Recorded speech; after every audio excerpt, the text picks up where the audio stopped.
नमस्कार साथियों, मेरा नाम पवन कुमार है।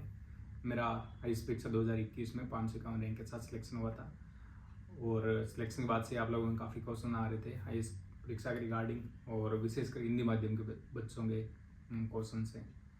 मेरा भी सिलेक्शन जो है हिंदी माध्यम से ही हुआ है। तो आप लोगों के जो क्वेश्चंस थे उन्हीं को आंसर करने के लिए मैंने यूट्यूब चैनल बनाया है। और तैयारी के दौरान हिंदी माध्यम में मुझे ये महसूस हुआ कि हिंदी की प्रॉपर गाइडेंस की कमी है। हिंदी माध्यम में अच्छा कंटेंट अवेलेबल नहीं है। अगर हमारे पास अच्छी सामग्री नहीं है, अच्छा कंटेंट नहीं है, तो हम यूपीएससी में कैसे प्रेजेंट करेंगे। और ये एक बहुत बड़ा रीज़न है जिसकी वजह से हिंदी माध्यम के विद्यार्थियों में लगातार सिलेक्शन कम हो रहा है। और मैं अपने प्रयासों के द्वारा कोशिश करूँगा कि आप लोगों तक अच्छा कंटेंट और प्रॉपर गाइडेंस प्रोवाइड करूँ। तो आज के वीडियो में हम दोस्तों डिस्कस करेंगे कि ग्रेजुएशन के साथ कैसे आईएएस की तैयारी की जाए। कई सारे बच्चों के मेरे पास क्वेश्चंस आते हैं, सर हम अभी ग्रेजुएशन में हैं और आईएएस बनना चाहते हैं, ये तो हम कैसे तैयारी करें।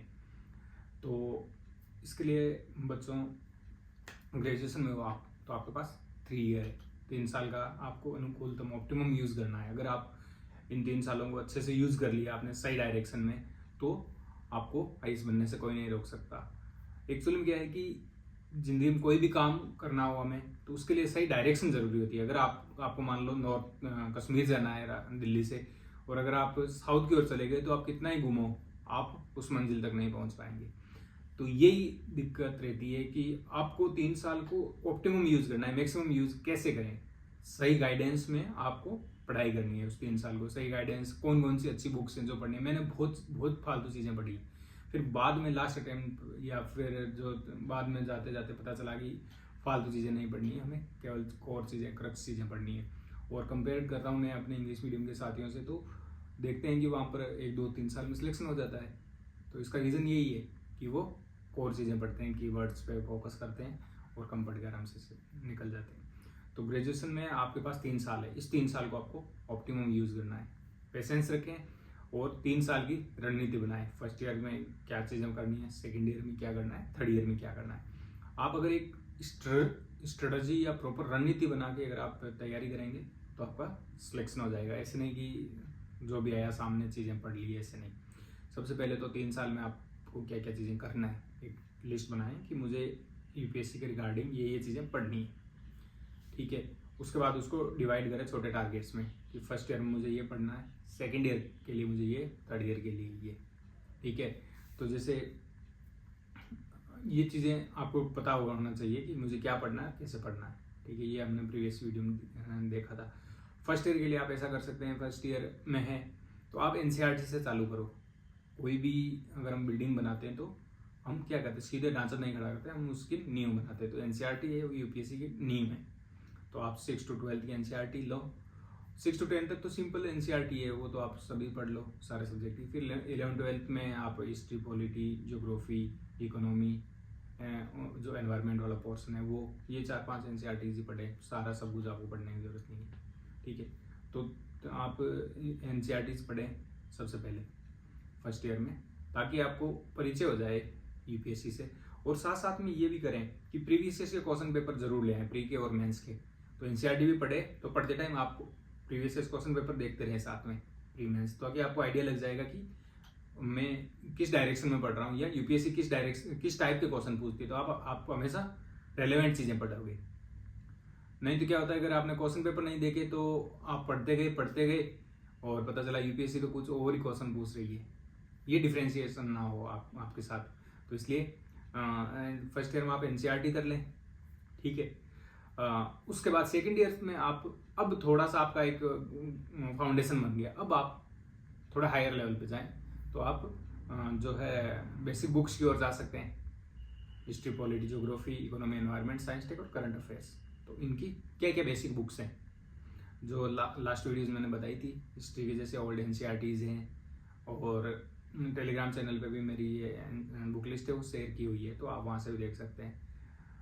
हिस्ट्री की जैसे ओल्ड एनसीईआरटीज हैं, फिर मॉडर्न हिस्ट्री की स्पेक्ट्रम है, आर्ट एंड कल्चर की नितिन सिंघानिया की जो बुक है वो पढ़ लें। पॉलिटी के हम लक्ष्मीकांत पढ़ें। ज्योग्राफी की आप न्यू एनसीईआरटी पढ़ लें और मृणाल सर के यूट्यूब चैनल पर राजस्थानी मैम के वीडियोज़ हैं ज्योग्राफी के, अच्छे हैं, वो आप देख सकते हैं।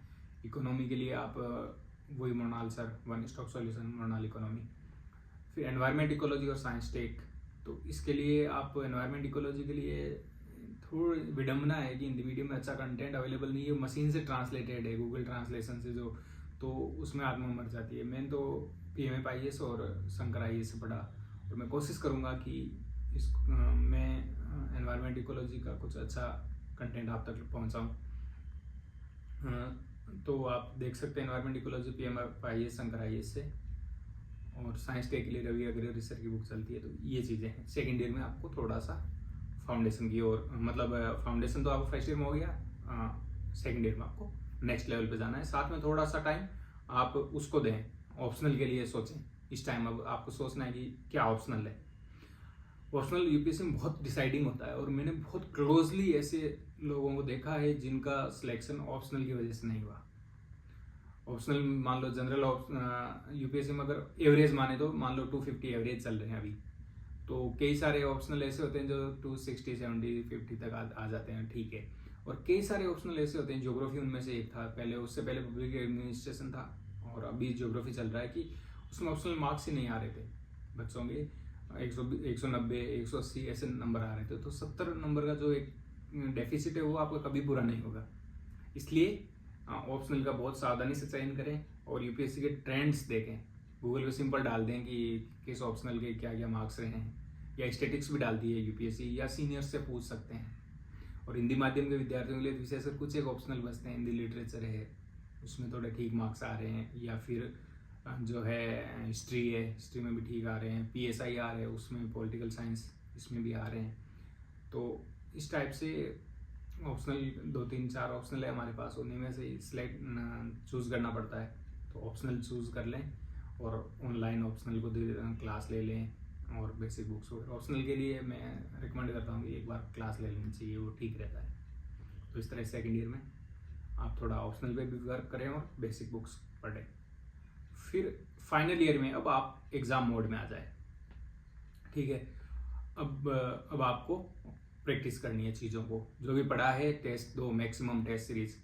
अब आप टेस्ट सीरीज ज्वाइन करो और टेस्ट देने चालू करो, ताकि आपकी प्रिपरेशन इवोल्यूशन हो जाए।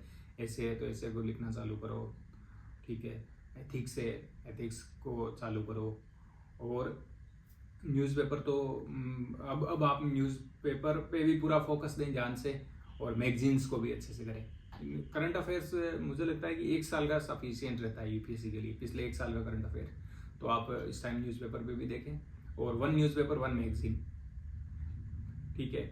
1 न्यूज़पेपर आप इंडियन एक्सप्रेस या दैनिक जागरण का राष्ट्रीय संस्करण पढ़ सकते हैं, और 1 मैगजीन है विजन IAS की, ठीक है। 80-90 पेज आते हैं उसमें, और वो पूरे मंथ का कवर करता है।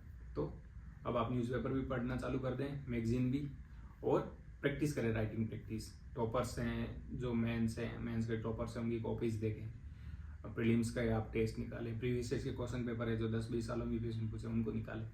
तो इस तरह से फर्स्ट ईयर आपका फाउंडेशन मोड, सेकेंड ईयर में आपने अपने प्रिपरेशन को ग्रो किया, थर्ड ईयर में आप आ गए एग्जाम मोड में, जब आप ज़्यादा से ज़्यादा टेस्ट दे रहे हैं। डेली आंसर राइटिंग प्रैक्टिस, मैंने क्या किया था कि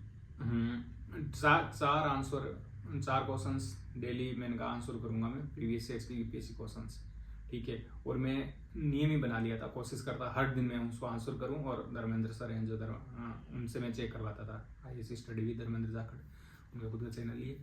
और उन्होंने मुझे मोटिवेट किया था कि सर हिंदी मीडियम के बच्चों के लिए हम कुछ करते हैं, तो उनसे मैं चेक करवाता था। तो डेली आंसर राइटिंग, चाहे मिनिमम एक प्रण ले लो, एक संकल्प ले लो कि मुझे कम से कम 1 आंसर तो लिखना ही है डेली, ठीक है।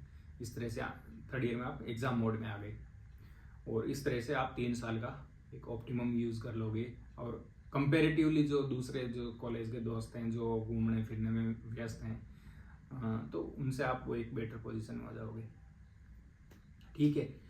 और साथ में मैं आप लोगों से यही कहूँगा कि जैसे ग्रेजुएशन हुआ तो उसके बाद पढ़ाई को कंटिन्यू रखें। आपको खाली एग्जाम दे के ही आना होता है, प्राइवेट कर लें, प्राइवेट MA कर लें या प्राइवेट MSc कर लें, आगे चलता रहे आपकी पढ़ाई, ताकि UPSC में क्या गैप नहीं आएगा। और इंटरव्यू में बहुत दिक्कत आती है, जब आपके स्टडी में गैप आ जाता है, जैसे आपने 2018 में मान लो ग्रेजुएशन कर ली, तो वो पूछेंगे भाई 2023 चल रहा है अभी, तो इतने साल आप क्या कर रहे थे। तो ये गैप का नेगेटिव इम्पैक्ट जाता है। इसलिए आप कोशिश करें कि अपनी पढ़ाई को भी साथ साथ कंटिन्यू चलता रहे, ठीक है। तो इस रणनीति से अगर आप प्रयास करेंगे तो डेफिनेटली आपका सिलेक्शन हो जाएगा यूपीएससी में। Wish you all the best. Thank you.